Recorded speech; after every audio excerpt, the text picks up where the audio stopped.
안녕하세요. 결혼 2년 차, 아직도 모든 게 어렵고 낯설기만 한 초보주부입니다.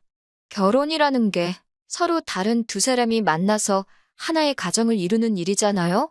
그래서 그런가 평생을 다르게 살아왔는데 서로 가치관이나 여러 가지에서 충분히 다를 수 있다고 생각을 합니다. 그 다름을 서로 이해해주고 맞춰가려고 하는 게 진정한 부부로 거듭나는 길이라고 생각해요. 그런데 연애할 때는 이해심 그렇게 많고 저를 제일 먼저 생각해주는 완벽한 남자친구였던 사람이 남편이 되고 나니 이 이해심은커녕 부모님이 세상에서 제일 먼저가 되는 효자가 돼버리네요. 대리오도 그거 정말 말로만 들었지 그게 제 이야기가 될 거라고는 상상도 해본 적이 없었어요. 결혼 첫 해였던 작년에는 아무래도 시국이니만큼 친정에 방문을 하지 않았어요.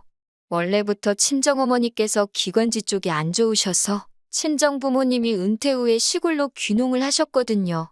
차로 5시간이나 걸리는 거리다 보니 운전해서 가는 길도 멀었고 어머니 건강도 생각해야 했기 때문에 저도 혹시 모르는 상황을 대비해 가는 게 조금 그랬어요. 어머니께서도 결혼식 때 이쁜 모습 봤으니까 그거면 우리 딸 1년은 안 봐도 괜찮다고 하시는데 그 말 듣고 눈물이 다 날 뻔했습니다. 그렇다고 제가 아예 얼굴 한번 안 비치려고 한 건 아니에요.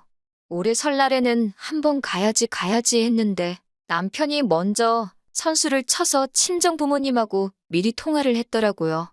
친정 부모님께서 우리 신경 써준다고 길이 먼데 뭐하러 피곤하게 오냐고 한번 접어주시는 말을 가지고 고지고대로 그렇죠. 아직은 위험하겠죠? 하면서 듣던 중 반가운 소리라는 식으로 다음에 찾아뵙겠다고 벌써 말을 끝낸 상황이더라고요. 저한테 장모님께서 오지 말라시던데? 라고 말하는데 그때는 서운하기는 했지만 당시 변종이다 뭐다 한참 떠들썩한 상황이었기에 저도 안 가는 게 더 좋겠다는 생각을 했습니다. 그래서 그냥 넘어갔죠. 아무튼 그렇게 친정 방문은 피했지만 친정에 가지 않은 만큼 시댁에는 자주 방문했었습니다. 시부모님 결코 나쁘신 분들이 아니에요. 저희 부부가 결혼하기 전에도 딸 없는 집이라서 딸 가진 집만 보면 그렇게 부러웠다고 며느리 생기기만을 손꼽아 기다렸다는 식으로 말씀하셨고 저한테도 엄청 잘해주시는 분들이세요. 하지만 말은 그렇게 하시고 아무리 저한테 잘해주신다고 해도 저는 며느리이지 딸은 아니잖아요. 딸 같은 며느리라는 말은 결국 딸과 며느리는 다르다는 뜻도 가지고 있다고 생각합니다. 부모 같은 시부모라는 말은 없잖아요. 아무튼 그래도 시부모님 저 어렵게 대하고 잘해주시긴 했지만 남편과 제 사이에 일이 생기면 결국 제가 남편한테 져주기를 바라셨어요. 명절뿐만 아니라 시댁은 또 신혼집에서 가까웠기에 1년 내내 친정 한번 방문하지 않았던 동안 시댁에는 주구장창 다녔거든요.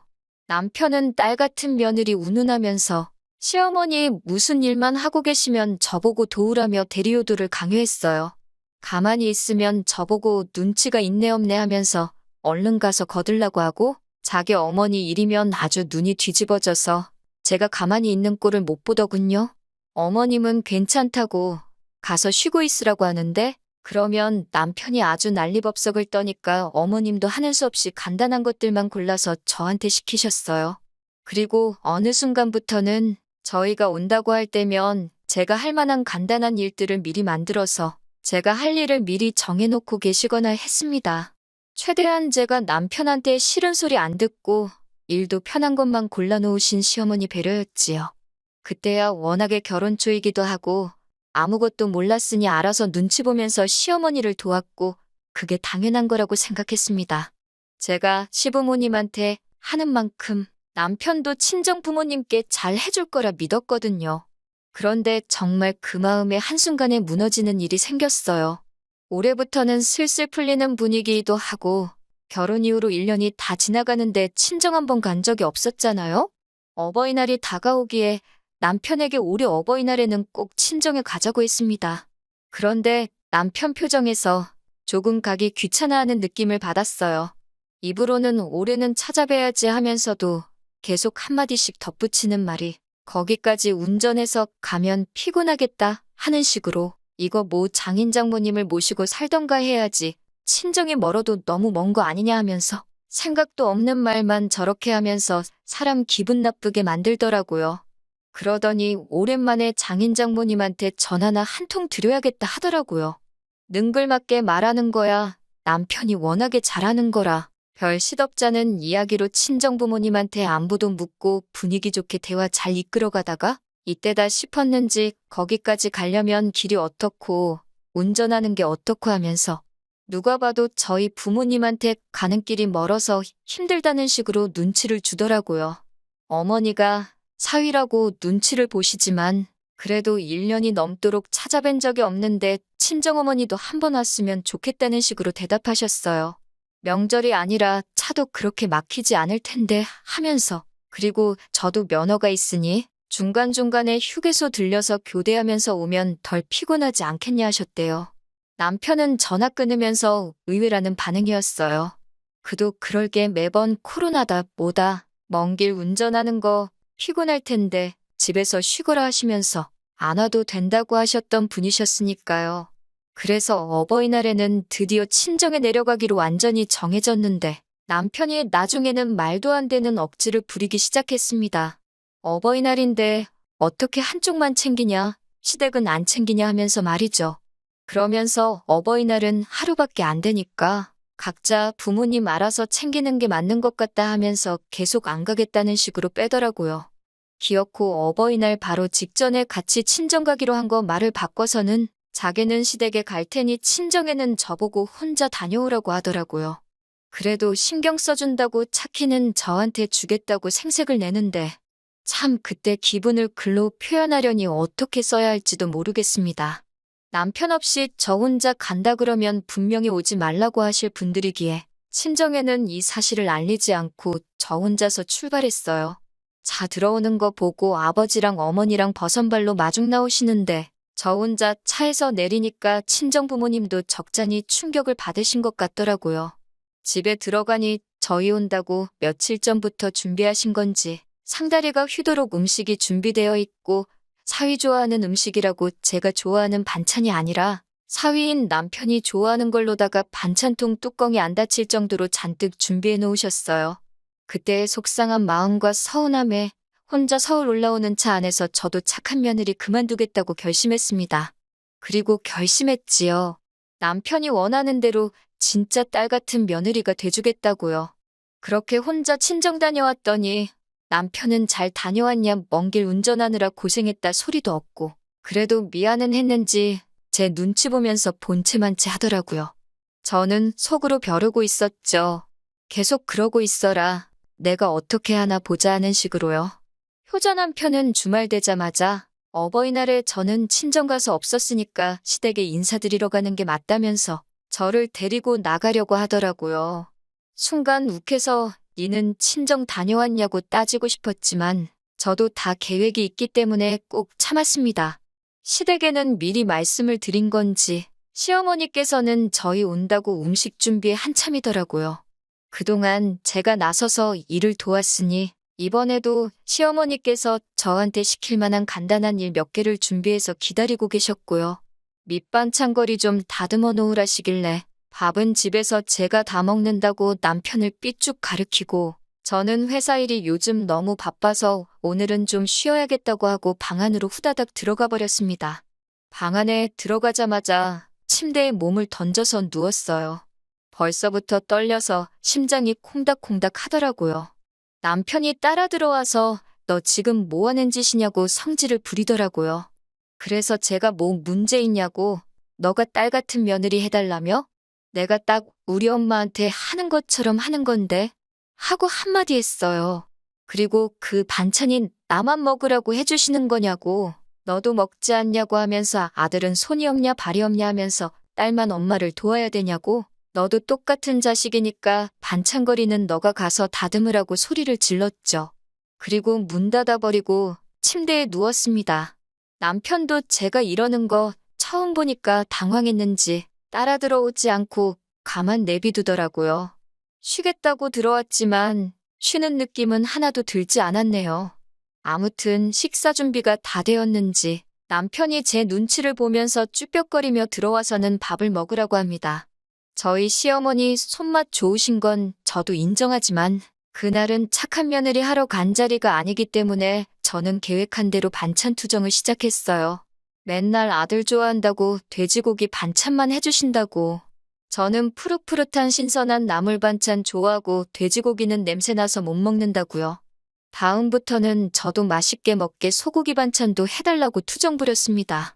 반찬 워낙 맛있게 해주시기에 투정은 했지만 밥은 맛있게 잘 먹었어요. 식사 끝나자마자 저는 소파로 달려가서 드러누웠습니다. 이때가 아마 그날 했던 것 중에 제일 겁이 나더라고요. 이때쯤에는 저도 어머님이나 아버님한테 욕먹어도 싸다고 생각했거든요. 그런데 어머님도 아버님도 눈치를 채신 건지 별 말씀 안 하시더라고요. 오히려 저를 피해서 소파에 기대 바닥에 앉으셨어요. 제가 소파에 누워있고 그 앞에 소파를 등받이 삼아서 바닥에 앉으신 시부모님을 보니 제가 진짜 이 집 딸 같고 친정부모님이 생각이 났네요. 그만큼 위화감 없이 어려운 마음 없이 될 대로 되라는 식으로 편하게 있었다는 말이에요. 어머님께서 과일 좀 먹겠냐고 물어보시더라고요. 참외가 완전 꿀이라고 하시길래 제가 그 소리 듣고 남편한테 엄마 고생시키지 말고 너가 가서 좀 깎아오라고 했어요. 남자도 과일 깎아버릇 해야지. 나중에 처가에 가서도 알아서 척척 과일도 내오고 하지 않겠냐고요. 남편이 이때는 정색을 하면서 화를 내려고 하길래 어머님이 중간에 껴드셔서 과일 가져다 줄 테니까 사오지 말고 있으라고 하고 가시더라고요. 이때는 저도 제가 너무 선을 넘나 싶어서 어머님 도와드리러 같이 따라 나섰습니다. 어머님이 그래도 얼굴에 계속 미소를 가지고 계신 걸 보니 딱 봐도 지금 제가 뭘 하고 있는지 눈치를 채신 것 같아 보여 안심이었어요. 과일 집어먹을 포크랑 이런 걸 챙기고 있는데 어머님이 참외씨를 홀랑 걷어내서 버리시더라고요. 참외씨가 몸에 안 좋다는 말이 있었는데 제가 알기로는 그게 잘못된 정보고 참외씨의 몸에 좋은 게 다 들어있다고 말씀드렸지요. 어머님도 그걸 알긴 아시는데 아버님이 요즘 소화도 잘 못하고 껍질 단단한 거만 드시면 그렇게 화장실에서 힘들어 하신다고 그래서 일부러 씨는 발라내고 있는 거라고 하시더군요. 그 자리에서 남편 보고 이리 좀 와보라고 하고 불렀습니다. 남편한테 아버님 소화기가 안 좋으신 것 같은데 알고 있었냐고 물었어요. 남편은 알고 있다고 원래 나이 드시면 소화력도 줄어들고 하는 거라고 저보고 호들갑을 떤다고 하더라고요. 최근 들어 체감이 될 만큼 안 좋아지신 건데 그걸 나이 들어서 그런 거라고 하는 사람이 어딨냐고 그 주둥이로만 효자노릇 하려고 하지 말고 병원도 좀 모시고 가보고 그러라고 몸이 평소랑 다르시다는데 너는 자식이 돼서 걱정도 안 되냐고 했습니다. 그걸 당연한 거라고 하는 사람이 세상에 어디 있냐고 당장 내일이라도 월차를 쓰든 무단결근을 하든 모시고 가라고 했어요. 그런데 이번엔 남편도 자기 부모님 앞에서 저한테 한 소리 들은 게 자존심이 상했는지 역으로 큰 소리를 내면서 저한테 덤벼들더라고요. 보자 하니까 아주 자기가 그렇게 쉬워 보였냐면서 이제 나이 드셨으니 몸이 예전 같지 않은 건 당연한 거 아니겠냐고 고집을 부리네요. 보다 못해서 아버님한테 다음날 시간 비워두시라고 제가 회사 월차 쓰고 오겠다고 했어요. 시부모님도 그 상황에서 안 가도 된다고 괜찮다고 하시는데 저도 남편한테 져주기 싫어서 꼭 병원 갈 테니까 그렇게 알고 계시라고 강하게 말씀드리고 왔습니다. 남편은 삐쳐서 집에 가는 길 내내 집에 도착해서도 저한테 말 한마디 안 붙이더라고요. 아무튼 그렇게 다음 날이 되어서 저는 시아버지 모시고 병원에 다녀왔습니다. 내시경으로 용종 몇 개 제거하고 그거 말고도 이런저런 검사도 다 순회하듯 돌고 왔어요. 조직 검사 결과 악성 종양 같은 건 따로 발견되지 않았지만 당 수치도 높으셨고 전반적으로는 검사받기 잘했다는 생각이 들었어요. 그런데 남편은 기고만장해가지고 아무렇지도 않고 멀쩡하시지 않냐고 멀쩡한 사람 환자 만드니까 좋았냐면서 저한테 큰 소리를 치더라고요. 그러니 아버님이 저 보는 앞에서 남편 머리통을 후드려 갈기셨어요. 그게 자식 새끼가 할 일이라고 자주 찾아와서 밥 얻어먹고 얼굴 비추고 가는 게 효도가 아니고 저처럼 행동으로 옮기는 게 진짜 효도라고 한마디 하시더라고요. 그러니까 그 말에 갑자기 그동안 참았던 게 북받쳐 올라가지고 눈물이 뚝뚝 흘렀어요. 감동하거나 슬퍼서 그런 게 아니고 그동안 너무 억울했거든요. 제가 우는 걸 보고 시어머니가 저한테 왜 우냐고 묻길래 그동안 남편이 저 서운하게 만들었던 거를 다 말했습니다. 딸 같은 며느리가 되라고 강요하는 건 둘째치고 지난 어버이날에 친정 가기 싫다고 각자 부모 챙기자고 하고 저 혼자 보낸 일부터 말을 했습니다. 시부모님이 깜짝 놀라서는 남편한테 제가 하는 말이 사실이냐고 묻더라고요. 알고 보니 그때 남편은 시부모님한테 어버이날은 하루니까 자기는 시부모님 챙기고 저는 친정 다녀오고 각자 그렇게 하기로 합의를 봤다는 식으로 말을 했나 봐요. 남편이 고개만 숙이고 대답을 못하고 있으니 아버님께서 아주 내가 자식을 후레자식으로 키웠다고 하시면서 정말 제가 보는 앞에서 남편을 거의 두들겨 패다시피 잡들이를 했습니다. 매번 분위기가 가라앉으면 어떻게 환기시켜보려고 재미없는 농담이라도 한 번씩 하시는 인자한 회사 부장님 같은 이미지였던 시아버지의 저런 모습은 처음이었어요. 시어머니께서도 저한테 대신 사과해 주셨습니다. 전혀 몰랐다고, 얼마나 서운했을지 다 이해한다고 미안하다고 몇 번이고 말하셨어요. 두드려 맞을 만큼 두드려 맞은 남편한테는 특단의 조치를 취하더군요. 한동안 시댁 올 생각 하지 말라고. 제가 느끼기엔 남편이 충분히 친정의 아들 같은 사위 노릇하면서 효도하고 있다는 생각이 들면 그때부터 다시 찾아오면 된다고 하시더라고요. 그리고 남편이 혹시나 친정에도 효도 안 하고 시댁도 무시하고 지 혼자 독고다이로 살려고 하면 그때는 저보고 이혼하라고? 아들 자식한테 물려주려던 거 위자료 명목으로라도 어떻게든 이유를 만들어서 전 재산을 저한테 전부 주겠다고요. 남편은 그제서야 화들짝 놀라서 앞으로 친정에도 잘한다고 하면서 지 부모님 앞에 죄송하다고 무릎을 꿇더군요. 시부모님이 사과할 상대 번지수를 잘못 찾은 거 아니냐고 눈치를 주시니 그제서야 남편이 저한테 미안하다고 사과를 해왔습니다. 당장 풀어줄 생각은 없어요. 벌써 5개월 가까이나 지났고 사실 그 사이에 추석 말고는 딱히 방문할 날도 없어서 친정에는 한 번 다녀왔습니다. 남편은 제 눈치를 보는 건지 정말 마음에 우러나와서 그러는 건지 친정 방문에서는 집 청소도 번쩍번쩍하게 해놓고 어디 가만히 편하게 앉아서 쉴 생각은 안 하더라고요. 친정 부모님은 조금 부담스러워하는 눈치시기는 하지만 언제 또 사위한테 저렇게 효도 받아보겠어요? 그냥 즐기시라고 했습니다. 시부모님이 말한 대로 시댁에는 따로 방문을 안 하고 있어요. 단, 그건 남편한테만 해당하는 이야기입니다. 저는 아무리 늦어도 저 혼자서 2주에 한 번씩은 찾아뵙고 있어요. 가끔 남편 야근 때문에 혼자 밥 해먹기 귀찮아서 그냥 시댁으로 퇴근할 때도 있고요. 가서도 며느리 노릇이 아니고 딸 노릇 실컷 해드리고 옵니다. 방문하는 날에는 뭐가 먹고 싶다고 전화도 드리고 가서도 시부모님 영양제 같은 거 요일별로 다 챙겨놓고 보조제 같은 것도 다 채워드리고 있어요. 가끔씩 용돈도 조금씩 질러드리고 있고요. 다른 것보다 확실한 건 딸 같은 며느리라고 해놓고 착한 며느리 짓 할 때보다 지금 진짜 딸처럼 거리감 없이 지내는 게 오히려 가식을 떨쳐버리고 마음에서 우러나오는 효도를 할 수 있구나 하는 생각이 들어요. 시부모님도 아들밖에 없는 집이라 서운할 때가 있었는데 이렇게 딸이 생겨서 너무 좋으시다고 하시고요. 제가 남편 복이 없을 뻔했는데 시부모님 복이 있었네요. 남편은 많이 반성하고 친정에도 제가 시키지 않아도 안부 전화 같은 거 드리고 있는 것 같긴 한데 금방 풀어주지는 않으려고요. 사람 쉽게 안 변한다잖아요. 정말 제가 시부모님께 하듯이 마음에 우러나오는 효도를 하고 있다는 확신이 들 때 그때 다시 시댁에 방문할 예정입니다.